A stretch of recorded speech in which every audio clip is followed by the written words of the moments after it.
Hey everybody, this is Cam from the Nerd Book Review. Today I will be reviewing Of Blood and Fire, the first book in the Bound and the Broken series. These were written by Ryan Cahill. I believe that's how you say it. I've heard it said Cahill and Cahill, but most recent ones I see say Ryan Cahill. It is 541 pages long, came out in 2021.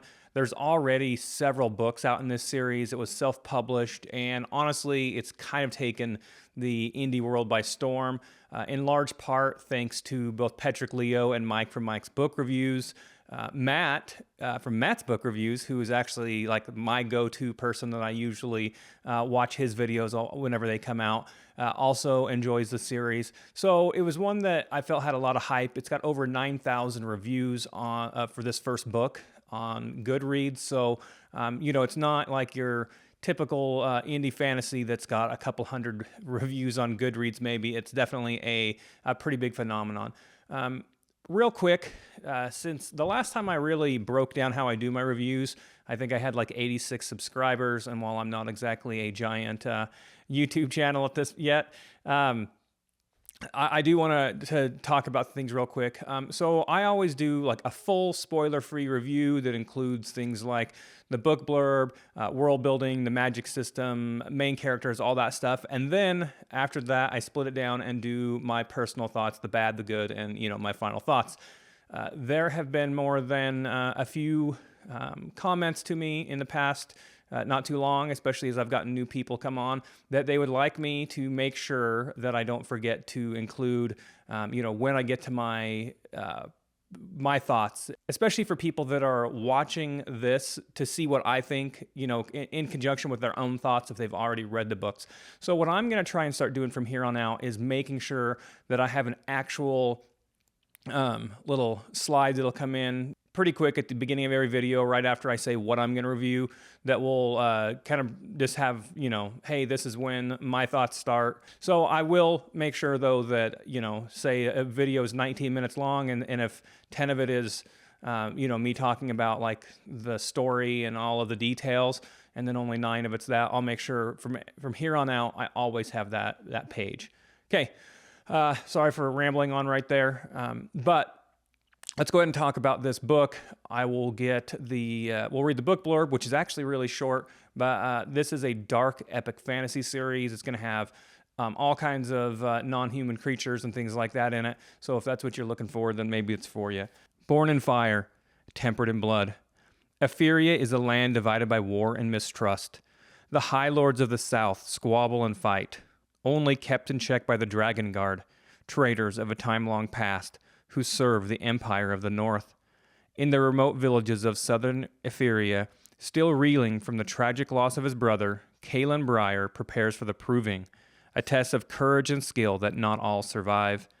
But when 3 strangers arrive in the village of Milltown, with a secret they are willing to die for, Kalen's world is ripped from under him, and he is thrust headfirst into a war that has been raging for centuries. There is no prophecy. His coming was not foretold. He bleeds like any man, and bleed he will. Okay, that is a pretty short, succinct book blurb, which actually will make this one so that I had to actually focus a little more to make sure I'm not using spoilers on this one, since I tend to go as far as a book blurb will go. And I've repeatedly talked about how I feel like these days book blurbs, give out like 60% of the details of the book. So, as far as what we're dealing with a medieval secondary world. It's going to have all of the fantasy creatures that you could ever want. It's going to have dragons. It's going to have dwarves, elves, giants, a race called the Urak, which basically I thought like the orcs from Lord of the Rings in terms of their description. There's going to be a creature called a Fade, which I swear feels like it's taken straight from the Wheel of Time. In some ways, I feel like this is kind of almost... It definitely can feel both the Wheel of Time and the Lord of the Rings influences, but I want to make sure that everything is going to have that kind of stuff, right? Maybe Dungeons and Dragons even, but some of the creatures just kind of reminded me of creatures specifically from one of those 2 book series. And as I have mentioned repeatedly recently, I don't consider that a bad thing. I think that basically everybody is going to take something from something that they have, previously done. I don't. I mean, I guess I really easily could have confirmed or denied that, that those influences are there, since especially there's a whole section on Mike's book reviews about this series, The Bound and the Broken. So I could have, I guess done a little bit better, but the Fade really felt like Wheel of Time style to me. We're going to have all those fantasy creatures. This world is basically, the continent that we're dealing with is split between a north and a south. There should be a map up here pretty quick. And in the middle is kind of like a wasteland. There's a giant forest where people tend to die if they try to go into it, as well as like some magical ruins and things like that. The lore of this story is that 400 years ago, a magician, a wizard, was able to basically upend all of the order, as it was called, which consisted of humans, elves, and giants. Those are the magical races. Dwarves, for whatever reason, are unable to actually be mages themselves. They can't touch magic, but they use magic for their mechanical contraptions, just like you would, expect in any like the Dungeons and Dragons style thing. So this man named Fane, he was able to basically get the Dragon Guard, as was mentioned in the book blurb, to become traitors, and they killed or wiped out most of the mages that were part of the order. They destroyed like the main elven city. They destroyed most of the giants. They've almost wiped the giants out as a race. And they were able to basically take over and control their own empire, thanks to this evil emperor who's still alive and who's still in charge, along with the Dragon Guard. Being able to use magic does, cause you to live longer. I don't know if, there's other things that'll make people live like 400 years. I didn't actually get a feel from reading this, whether it's typical. Now, as far as the magic system itself goes, I thought Wheel of Time in this one, where you have to like focus on drawing different elements, fire, water, earth, air, that kind of stuff, right? And you use those in different ways in order to do things. Like, for example, in order to conjure up a light, you need to use fire and air. And so, there's Wheel of Time was just my personal way that I thought of it. Obviously, this is its own thing. Once again, I really want to make sure that as I'm, saying these things that really made me think of it, that I'm not saying this book is derivative of those things. It's just where my, frame of reference is for that. So the magic system, people who can use magic, they obviously live longer. They can use magical abilities. Using magic drains you. You have to train it like a muscle, just like you have to train, your physical muscles. So the more you use magic, the stronger you're able to become, and the more that you can use. Now, it does seem like some people are born with, the ability to be stronger than others, but you're either born with the magical ability or not, with a few exceptions that I'm not going to talk about here because we don't learn about those until pretty far into the book, so they would be spoilers. As far as main characters, there are several point of view characters, but Kalen is definitely our MC here. He's probably 90% of the point of view chapters as far as this goes. Some of the other ones will have a littler ones, but they're mostly shorter point of view chapters, and they kind of, I think, like serve as a counterpoint to Kalen's own, and they move like a separate plot point that is moving together with, as we try to interact. Everyone's trying to find Kalen and his group that he's with. So Kalen is 18. He's not the chosen one. That's important. The book blurb says that, but he's kind of like the chosen one, right? In terms of he's going to be our most important character. He's going to be able to bond and do some things that enable him to become central, at least, even if he's not like a prophesied chosen one, like say Rand was in Wheel of Time, where he's still important because of what he is able to end up doing. He is a pretty darn good main character, actually, for being 18. He's not whiny. He's not, going to shirk his duties and things like that. He is tough. He's athletic. He's a good swordsman and things like that. But all in all, I really liked him as a main character. He's got two best friends, Rist, who's like a bookish person, who's it's always talked about. He's always got his nose in a book and he's always reading. They'll go to pubs, and while Kalen and Dan, the other best friend, are busy drinking, he's always reading. And then Dan, he's like your typical archer style character. He's like one of the best archers in the village already at like 18. Kind of, I guess, in some ways reminded me a little bit of Matt in terms of the Wheel of Time as well. That, you know, he's a drinker. Matt obviously wasn't an archer, but he likes to drink. He likes to gamble. He's going to be drunk an awful lot when he's in a tavern.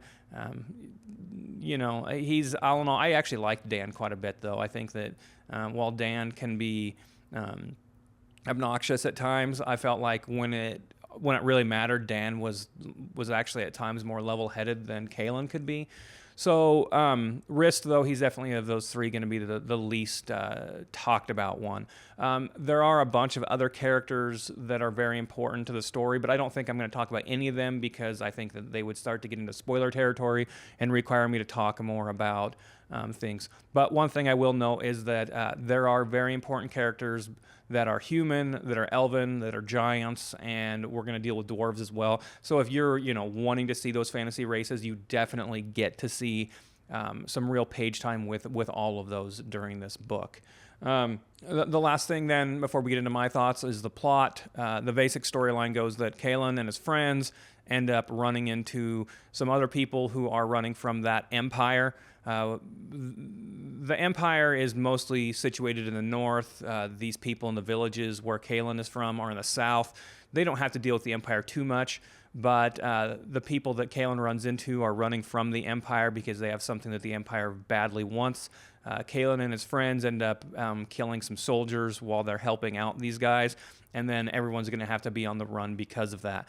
Cahill and Dan and Rist end up, you know, having to flee with those guys, and most of the rest of the story is going to be them as they're basically on their journey. They're fleeing from the soldiers. They'll, you know, do lots of fighting of soldiers. They're going to fight those orcs, the Uraks, and we're just going to, you know, basically be on your typical journey that you would see in a fantasy series.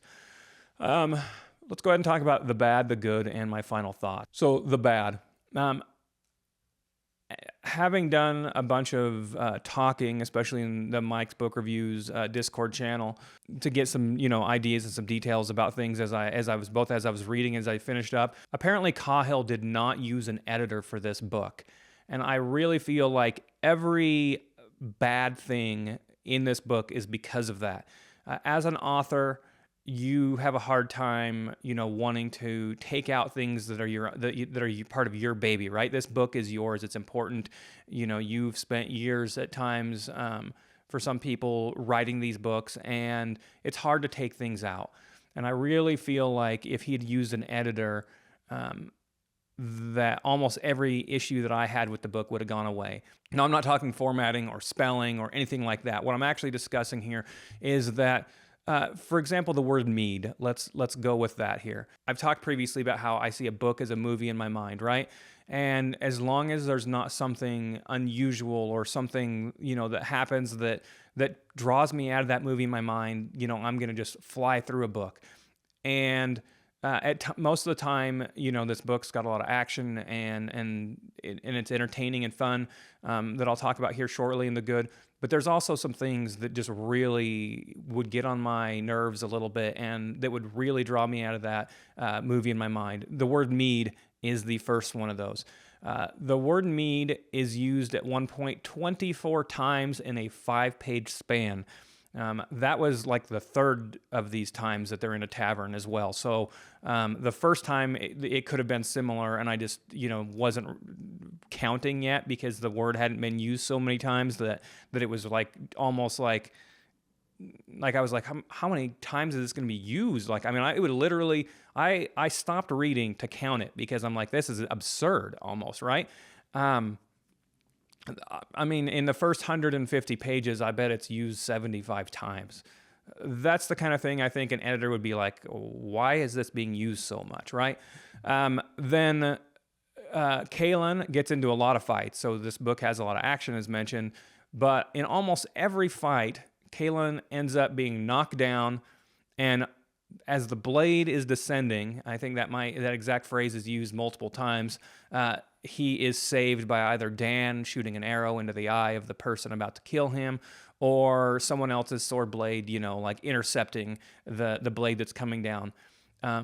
It's cool if it's used once or twice, right? But it's used repeatedly, and it got to a point too, same thing, where I was like, well, let's see if Kalen gets knocked down in this fight, because he's been knocked down in every fight previously, and pretty much every time, he would get knocked down.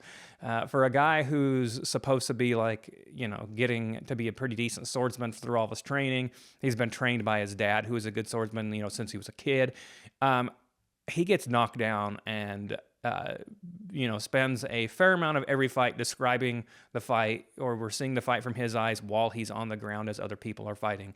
So it's just one of those things that also, annoyed me a little bit. And then the last thing on this same thing is they're on their journey a lot, right? Well, repeatedly, they'll be on the journey, and he'll talk about how his thighs are chafed. I think that the phrase his chafed thighs has to have been used 4 or 5 times as well. These are just all these kind of little things that I think they're not big deals, but for a person that like repeated patterns or repeated things that bug me will take me out of that movie in my mind. These are things that definitely took me out of that movie in my mind. So aside from that, there's not a lot of other bad things that I want to talk about. Now, getting into the good, then there is a lot of good actually. And I feel like if this had been tighter and those things that bugged me hadn't been there, I would have loved this book a lot more, and I would have seen, I see why people loved this book like they did. But now, as far as the good, the book's action-packed. There definitely isn't a lull anywhere while they're on their journey from the very beginning. There are battle scenes. There's lots of fights. I think that Cahill does a pretty darn good job with the fight scenes where I could understand what was going on. Maybe it was a lot easier to understand because Kalen is always on the ground watching the battle. But whatever the reason is, I found the fight scenes to be really good. The world building is just simply top notch. Like, the world building is really amazing. You get to spend a lot of time dealing with each of the fantasy races as well. We'll have real time with giants. We'll have real time with elves. They're part of the party at some point. And then we'll actually get to spend time in a dwarven city that's really, really cool, right? Lord of the Rings level, like, cool in terms of description and just the way that I saw the world. I also found that, as a general rule, the book's really easy to read when I'm not getting kicked out of, that movie in my mind because of, like, the word mead being used 24 times in 5 pages, right? I found that just all in all, if things had been tighter and, the things that had bugged me hadn't bugged me, I understand why people love this book the way they do. So now, in terms of my final thoughts, I've really struggled with how I'm going to rate this book. In terms of, like, storyline, what I like, I've mentioned, more than once that I love fantasy races, and I want there to be more fantasy races in fantasy as a general rule. I love that older style of book when it comes to that. I feel like that was here. I thought that Kalen and Dan and Rist were good characters. I felt like there was one thing actually in particular that I liked too that sometimes irritates me when it's not done. So Kalen is dealing with, like, a lot of people who are hundreds of years old. And I feel like in a lot of books, those people tend to keep secrets and important secrets from people like, say, Kalen, right? The young character isn't told all the things he should be told because they think he's too young, or like they're so used to keeping secrets, right, that they have a hard time. That doesn't happen here. I feel like it's a real positive that I really enjoyed that the characters always, tell Kalen what he needs to know when he needs to know it. And, I liked their party. I don't really feel like there was anyone that I just outright disliked when it comes to that. But then, I feel like those things, the editing issues, right, they just really bugged me. So I think that what I'm going to do here is I'm going to give this one a 7, maybe a 7.5, because I really did enjoy large parts of the book. that final like 20%, or actually I would say that, once you got to about halfway into the book, a lot of those like things that really irritated me definitely slowed down, aside from Kalen always getting knocked down and talking about chafing so darn much. But I think that the book definitely does get stronger as it goes on. But I can't give it a higher than a 7.5. It's not a book that that's going to make me want to break my TBR in the same way that, like, say, the Farseer trilogy, right? I just could not stop reading those. Same now with Sun Eater. I'm, finishing up book 3 right now. And I keep being told by people in all these different Discord groups I'm in that, hey, book 2, or book 3, he gets an editor. He also has like a really good alpha and beta reader process, which is part of why he's able to put out so many books so quickly. But that it gets a lot better. That like this first book is good, but from there on out, it's great. And I think even Matt from Matt's book reviews, I think he gave an 8 to the first one. And then, the second one, when he did it, he was like, this book's amazing. So, I'm hoping that that's going to be the case, and I'll definitely throw book 2 on my TBR later on, but I'm not going to break my list the same way that I've already broken my list, for this book because of that. So I think that 7.5 is going to be where I'm going to stick right now. I haven't even rated this one on Goodreads as of the point where I'm doing recording this, because I just have been really trying to decide where I was going to go with it.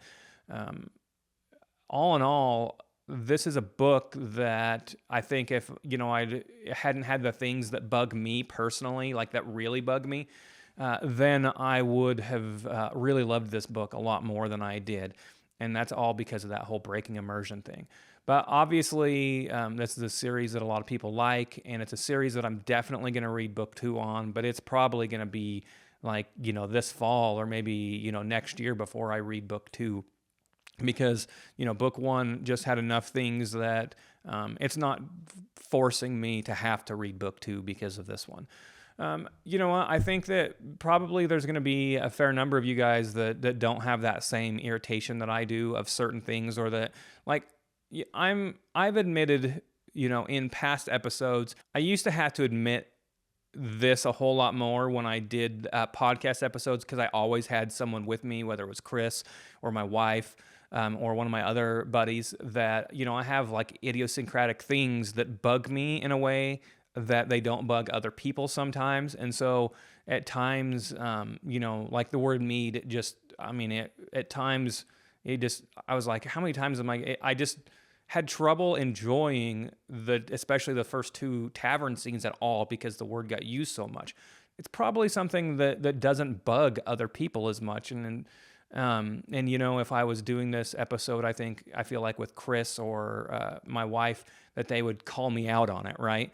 But I don't have someone that's calling me out right now, so it is what it is. 7.5, that's what I'm going with. That's my final word, and we'll read book 2 some point here, maybe the fall, winter, or beginning of next year, once things clear out a little bit on my TBR. I am super, super busy on my TBR right now. I'm booked out through May at least, in terms of having, I've got something like 40 books currently on my TBR that I really have to start getting to at some point, especially since I keep on going back to Sun Eater. So from here on out, it's going to take another 10 out of 10 book for sure to break me out of, carrying on and doing what I need to get done. Thanks for listening to me ramble on. I hope you guys all enjoyed this video. Once again, from here on out, I'll make sure I have that page that you can see that will tell you when, I go to my actual review, and I will put that one in there, that break in on those videos. All right. Thanks everyone. Have a great day. Good reading. Thanks. Bye.